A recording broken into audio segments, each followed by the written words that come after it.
When the sun sets, it is time for the top stories from the day. Good evening and welcome to Sunset News on this Thursday evening. As usual, we bring you news, community stories, economics, weather, sports, and so much more. I am Glenora Shipura. Starting us off in the news tonight, Oshana Regional Commander Commissioner Andreas Shilelo has called for an urgent review of the region's ambulance policy, saying current practices are costing lives. Speaking during a visit to the Oshakati Intermediate Hospital, Shilelo said ambulances in the region only respond to accidents instead of also assisting sick patients at their homes. He noted that sometimes there are no accidents to attend to. He said he worked in Zambesi and their ambulances pick up patients everywhere. Shilelo revealed that just days ago, a mother lost twins because there was no ambulance to attend to them. He further said that if there is a policy, then there is a need for policymakers to review it and save lives. Let's have a look. That maybe your mother is one of your patients who supposed to just be picked up by an ambulance. An ambulance is there. The driver is sleeping on the ambulance at the hospital, waiting for accident on the road. There is no accident. Only people who are sick and they need to be brought to the hospital. I really find it difficult and so painful on my heart. I really don't know when to talk about it. Maybe God will hear us and probably can come and assist us, but I don't think so. So that is where we are. We still pursue to get hold of the hospital, and as I said, if there's any restriction in terms of that service, let us look at it. In case if I was even talking to my police officer, I said, if we could have an ambulance, we could do it. We have a classic example of a person who was giving birth at Ukudia. It was just last week. And it was like 2 kids. They are all gone. But we have been calling ambulance. They said, okay, they don't have that vehicle that can reach that site. Probably they only have a Phantom, which is a minibus. And I was saying, okay, if I was me, I would make an application to the minister. We saw a lot of ambulances given at the national level. Oshana Governor Hofni Ipinge has pledged to take responsibility for clearing about 5 hectares of bush behind Oshakati Intermediate Hospital. Speaking during a visit to the hospital, Ipinge said he will use his own funds to hire individuals to debush the area. The aim is to make the hospital more visible and to construct a shelter for waiting pregnant mothers. He noted that right now pregnant women suffer while waiting, even though there is unused land available.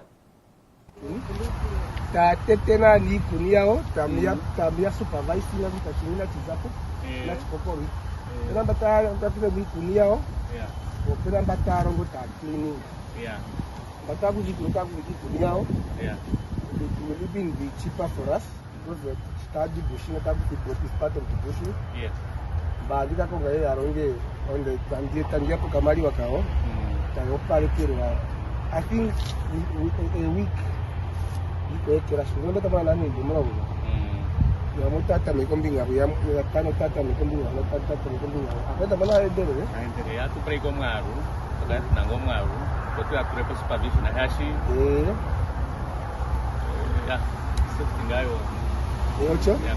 I should register. Yeah. We all registered. We go down a mass. Yeah. I think we want to have it again. We try to make Magumurami, Hero. Yeah. Then we clean up. On the Pai Karai. Because the fence is all down. Oh, yeah, okay. Yeah. Biasa pusat lihat nggak po, then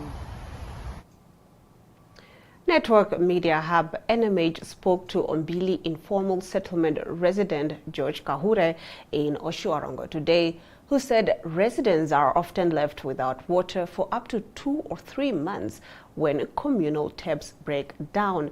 Kahure said residents have repeatedly reported the problem to the Oshuarongo municipality, but the issue remains unresolved as they are routinely told that officials will attend to the repairs. He added that some residents are forced to walk long distances to collect water, while those with private household taps often have no choice but to share their water with neighbors. Name is Gutupa George Kahure. I'm a resident of Ombili. So I'm here to talk about the situation we live in, that there's always broken taps. So the problem we used to go through is that if the tap is broken, you can stay up to 2 or 3 months. We don't know how to get water, or you have to go to a far tap to go and get water. Otherwise, those are the problems that we are going through, or a lot of dirt that is just thrown anywhere, while there are designated points of putting in the rubbish, but people just throw at any corner. And regarding the tap issues, have you guys perhaps gone to the municipality to file a complaint and say, look guys, we've been waiting for 2 or 3 months now, you guys are not coming through, what is the issue? Did they perhaps make an effort to give you guys any update regarding that? Yes, they will always just have an excuse, yeah, we are coming, but we always end up waiting for 2 or 3 months, always be going there asking, when our tap is fixed, but it's always that you have to wait. One day and the rainy day will come. Yeah, and how do the conditions look like? I mean, I've seen a few people have taps in their households, and for those that have to go to far distances to collect water, they often at times come into other people's households to maybe ask for assistance for water. It's a common thing. You will have to sometimes assist a neighbor who doesn't have water, or that day he doesn't have a ticket that allows you to get water at this. Maybe sometimes you will find someone asking you who has water at home that please assist me with water. Authorities have declined to confirm reports that the complainant in the criminal investigation involving former Agriculture Minister Meg Hengari has been relocated outside Namibia under a witness protection arrangement while the investigation continues. Although Hengari has not been charged with rape, police are investigating allegations that he had a sexual relationship with the complainant from the time she was 16 years old and that he forced her to terminate a pregnancy. Hengari has denied the allegations. Multiple sources familiar with the matter told Network Media Hub NMH that the complainant and her child have been relocated outside of Namibia because of concerns for her safety while criminal proceedings involving Hengari continue. According to the sources, the relocation forms part of a protection arrangement under which the complainant's whereabouts are kept confidential, and she would return to Namibia only when required to testify in court. A source familiar with witness protection procedures told NMH that relocation outside the country is considered only in exceptional circumstances where authorities believe a witness faces a serious threat and local protection measures are insufficient. The investigation into the rape allegations remains ongoing, and no decision has been announced on whether any rape-related charges will be brought against the former minister. That concludes our top stories. On the other side of this, we get into our community talk. Namibia is a land of movement, with waves that never stop reaching forward. Here, adventure is not something we search for. It is something we are born into. In every corner of this country, creativity rises. From artists, from athletes, from dreamers. And when the world comes to explore Namibia, they discover something extraordinary. Because when sport moves people, creativity moves ideas, and tourism moves the world toward us. Something powerful happens. A platform where movement meets imagination, where industries connect, where opportunity grows, where Namibia's next chapter begins. Welcome to the Creative Sport Tourism Expo. Exhibit, partner, experience.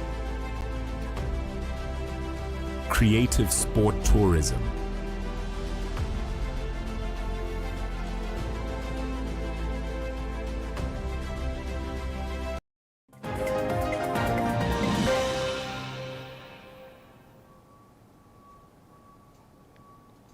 Concerned citizens from different constituencies were turned away today by Urban and Rural Development Minister James Sankwasa after having been invited to a meeting. The group said they had traveled to attend the engagement but were informed they will not be received.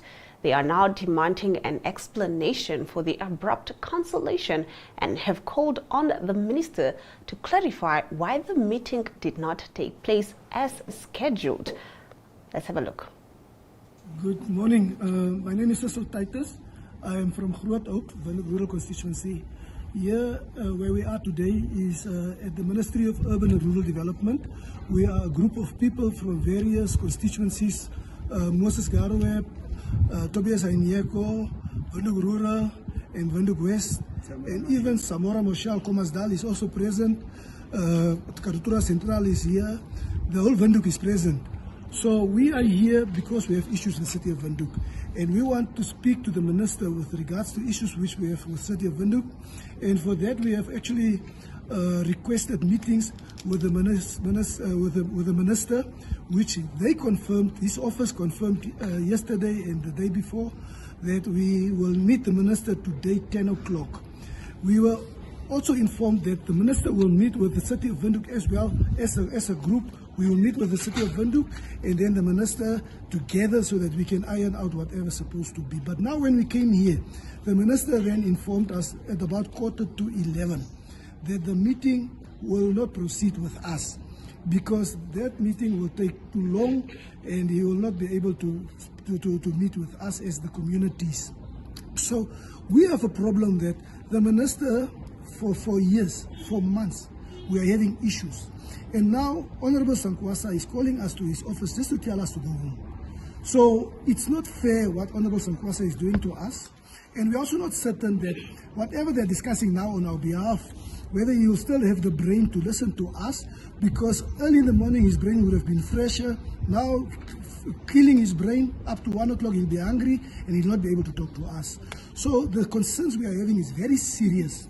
From our side, from Groot Oak, we want to talk about the administration and the development of Groot Oak. We are having an issue with the city of Windhoek which we do not want there. We want the minister to assist us with an authority which can assist us and help us to do the development of Groot Oak by itself. Imagine, you have 9 constituencies here at this place now today who want to see the meeting with regards to city of Windhoek, which means that city of Windhoek is not capable to deal with the matters of Windhoek. Now still they want to deal with Groot Oak, which is 60 kilometers away from here. Is it possible for them even to sit with the minister? Is it possible for the minister even to make time for them to sit and discuss issues which concerns us? So I think what we plea, and I want you to put it on record, is if the minister can not give us answers which we want, then we will not leave it here. We will go to the office of the president, the office of the prime minister, because Windhoek people, we are tired. We are tired with the suffering under the city of Windhoek. For the past 15 years, Jonah Home in Walvis Bay has provided a safe haven for vulnerable children from across Namibia. Established in 2011 and registered with the Ministry of Gender Equality and Child Welfare, the home currently cares for about 14 children, many of whom have been abandoned, abused, or neglected. Director Sifo Kasi Kangowa says every child who arrives at the home comes with unique challenges, but receives the love, care, and stability of a family. Despite transforming lives, Jonah Home faces a monthly funding shortfall of more than 43,000 Namibian dollars and requires support for infrastructure upgrades and daily necessities. The home receives assistance from businesses, churches, organizations, and individual donors, but says growing demand means more support is needed. Kangawa is encouraging Namibians to contribute through donations of food, clothing, nappies, bedding, toys, financial contributions, or professional services. She says every donation helps restore dignity and gives vulnerable children the opportunity to build a brighter future. On the other side of this, we take a look at the economic news. This week's decisions, today's debates, tomorrow's consequences. The agenda puts the spotlight on Namibia's most pressing issues and the people driving them. From headline makers to groundbreakers, we bring you the voices and perspectives at the center of the national conversation. One story, one interview, the depth you won't find anywhere else. That is The Agenda. Catch The Agenda on 102.com and on ntv.my.na.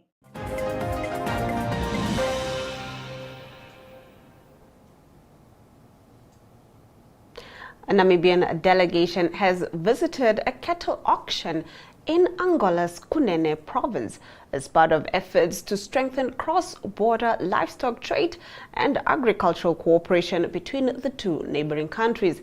The delegation, led by Namibia's ambassador to Angola, Leonard Ipumbu, attended the auction last week during an official working visit to Angola. The event brought together livestock farmers, traders, buyers, government officials, and other agricultural stakeholders, providing a platform to promote livestock trade, improve market access, and support the regional agricultural economy. Ohangwena's Governor Kadiva Hamutumwa said livestock production remains a key economic activity in southern Angola and northern Namibia, making cross-border collaboration important for regional economic integration and food security. During the visit, the delegation observed the auction process and engaged with local authorities and livestock producers to better understand Angola's livestock marketing systems, animal health standards, and value chain development initiatives. The visit also reaffirmed Namibia's and Angola's commitment to strengthening cooperation in agriculture, livestock development, and cross-border trade, while promoting food security, employment creation, and sustainable economic growth for communities on both sides of the border. That concludes our economic news. Up next, the financial indicators.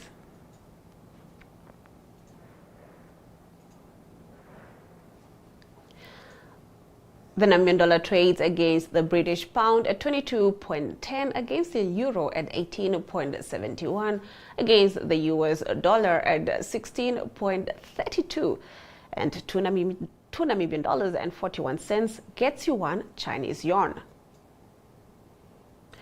On the commodities market, gold, copper, platinum, and Brent crude oil all went down. Brent crude oil trading at 0.11%, going for $85 and 45 cents per barrel. International news follows shortly.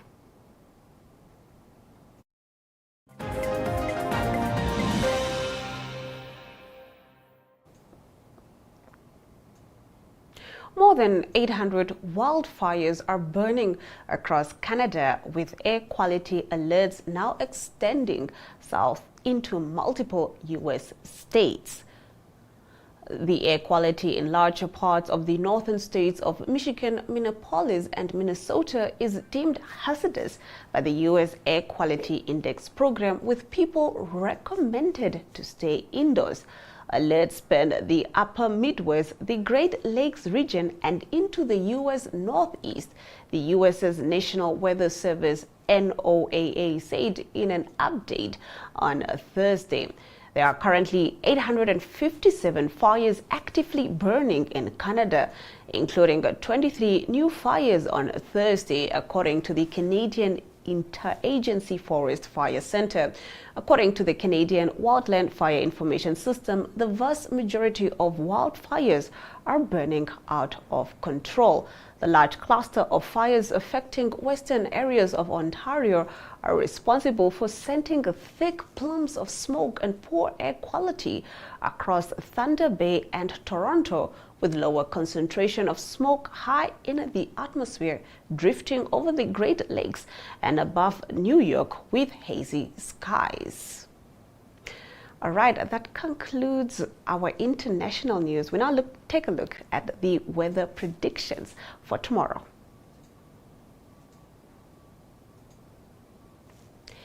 The capital city can expect a minimum of 9 degrees Celsius and a maximum of 24 degrees Celsius with sunny weather conditions. The cattle country can also expect a minimum of 8 degrees Celsius and a maximum of 25 degrees Celsius, also with sunny weather conditions.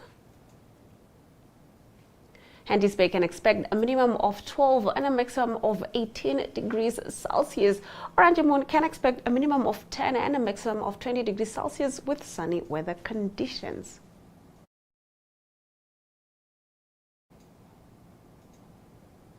After the break, we will be getting into our sports news.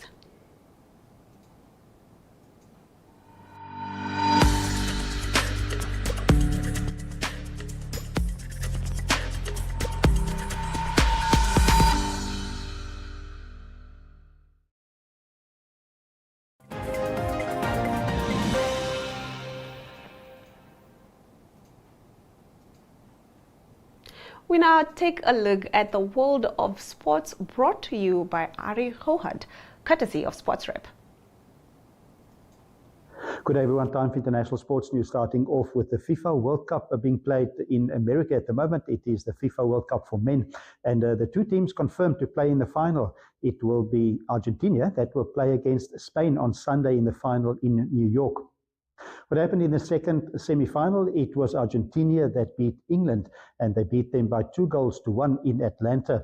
What happened in the game was that England scored first. It was in the 55th minute. It was Anthony Gordon that scored for England to take the lead. But in the second half, lots of pressure from Argentina, and they scored late in the game. They scored 2 goals. First in the 85th minute, it was Enzo Fernandez that scored to make the score 1-1. Then just a few minutes later, in the 92nd minute, the second minute of injury time, it was Lautaro Martinez that scored for Argentina, with them going through 2-1 to meet Spain in the final on Sunday. The playoff for third place will be played on Saturday. That will be France that will play against England. Moving on to Formula One racing news, it is the Formula One racing season that continues this coming weekend. It will be the Belgium Grand Prix. It will take place on Sunday. That is at Spa-Francorchamps. And it is the standings at the moment. It is Kimi Antonelli that still leads. He's got 179 points with 5 wins so far in the season. And just behind him, George Russell in Mercedes, 154. Also Kimi Antonelli, of course, also in a Mercedes. And then it is in Ferrari, Lewis Hamilton. He's in third position at the moment on 147 points. So the Belgium Grand Prix, that will be on Sunday. Closing off today's international sports news, it is cycling news. Tour de France stage 11, and it was Søren Wardenskjold. He is from Norway that won stage 11. That was a sprint finish, and he won over Olaf Kooi of the Netherlands. That was in second position. Overall classification still, it is still Tadej Pogačar, the defending champion. He's leading. He finished in the peloton in stage 11, safely in the peloton. So he leads Jonas Vingegaard still by 3 minutes and 36 seconds overall. And then it's Remco Evenepoel that is in third position, 4 minutes and 6 seconds behind the leader, Tadej Pogačar. Stage 12 will again be a flat stage, and again the sprinters will probably decide the winner. This is international sports news for today. Hope you have a great sport day. We'll talk international sport again tomorrow. Goodbye. And with that, we have come to the end of the broadcast. Thank you for tuning in and catching up on the latest news with Sunset News. From me, Glenora Shipura. Until next time.